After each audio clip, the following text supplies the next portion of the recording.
કેન્દ્રીય ગૃહમંત્રી અમિત શાહ આજે મહેસાણા જિલ્લાની મુલાકાતે પીએમ મોદીના વતન વડનગરમાં 300 કરોડના વિકાસ કાર્યોનું કરશે લોકાર્પણ। ભારતના પહેલા આર્કિયોલોજીકલ એક્સપિરિયન્સ મ્યુઝિયમ, પ્રેરણા સંકુલ અને સ્પોર્ટ્સ કોમ્પ્લેક્સનું કરશે લોકાર્પણ।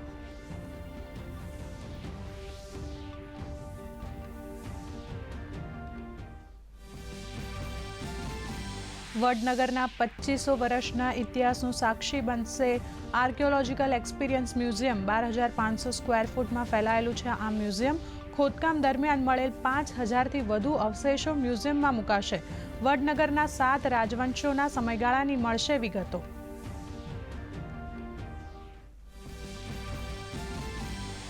પીએમ મોદીએ પોતાનો પ્રાથમિક અભ્યાસ જ્યાંથી કર્યો તેવા પ્રેરણા સંકુલને રાષ્ટ્રને કરાશે સમર્પિત। ભારતીય પુરાતત્વ સર્વેક્ષણ દ્વારા આ શાળાને ભવિષ્યની આધુનિક શૈક્ષણિક સંસ્થા તરીકે કરાઈ વિકસિત। પ્રેરણા સંકુલ નવી ટેકનોલોજી દ્વારા શિક્ષણ અને નૈતિક મૂલ્યોનો સંગમ।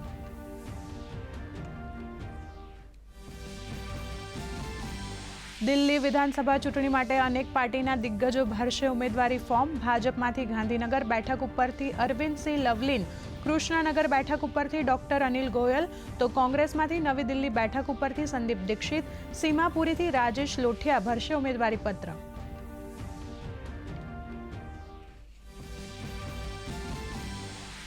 દેશના અનેક રાજ્યોમાં શીતલહેર યથાવત, અનેક રાજ્યોમાં ગાઢ ધુમ્મસ। ઉત્તરાખંડમાં આજથી 2 દિવસ વરસાદ અને હિમવર્ષાનું યલો એલર્ટ, તો રાજધાની દિલ્હીના અનેક વિસ્તારોમાં વરસાદ। તાપમાનનો પારો ગગડતા ઠંડીમાં થયો વધારો।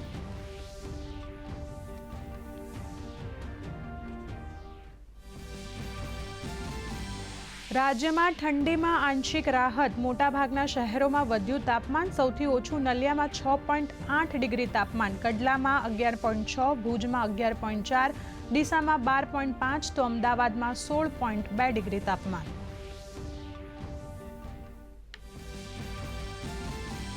ખો-ખો વર્લ્ડ કપમાં ભારતનો દબદબો યથાવત। ભારતીય પુરુષ અને મહિલા ટીમ ક્વાર્ટર ફાઇનલમાં પહોંચી।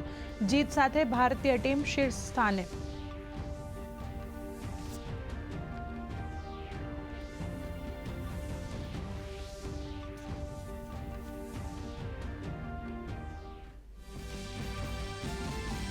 ઇઝરાયલ અને હમાસ વચ્ચે સંઘર્ષ વિરામ કરાર પર બની સહમતિ। 15 મહિનાથી ચાલી રહેલ યુદ્ધ થશે સમાપ્ત। પ્રથમ તબક્કામાં 33 બંધકોને કરાશે મુક્ત।